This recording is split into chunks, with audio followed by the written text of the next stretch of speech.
و بەداخەوە لە ئێستادا شارەوانی چوارقوڕنە و کۆمەڵێک لە ئەندامانی ئەنجومەنی شارەوانی چوارقوڕنە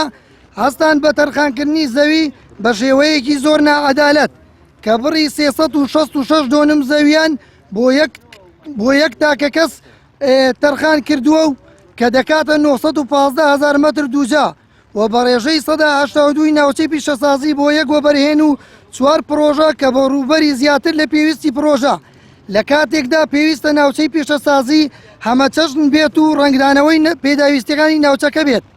و بۆیە داواکارین لە بەڕێستان فەرمان بکەن باڵوەشاندنەوەی ئەو نادات پەروەریە بەرامبەر بە ئێمە کراوە ئەو بڕە زۆرەی سەرەوە بکرێتەوە ئەو بڕە سۆرەی سەرەوە کەم بکرێتەوە و بڕی 150 دۆنەم بگەڕێتەوە سەر مڵکی شارەوانی تا ئەوانیش بە عەدالەت دابەشی بکەن بەسەر ئەو پرۆژانەی بۆ سنوورەکە پێویست و لە ڕووی ئابووری گەشانەوەیەکی بەرچاویان هەیە و دۆستی ژینگەن و لە ئەگەری گوێنەگرتن لێمان ناچار دەبین ڕێگای یاسایی بگرینە بەر هەر کەسێک دەستی هەبوو بێت لەو کارەدا ڕوبەڕووی یاسایی دەکەینەوە و مافی خۆمان وەردەگرین و لە کۆتاییشدا بە نەگەڕاندنەوەی مافەکانمان دەڵێن کوا ئارامی بۆ هەلی کار.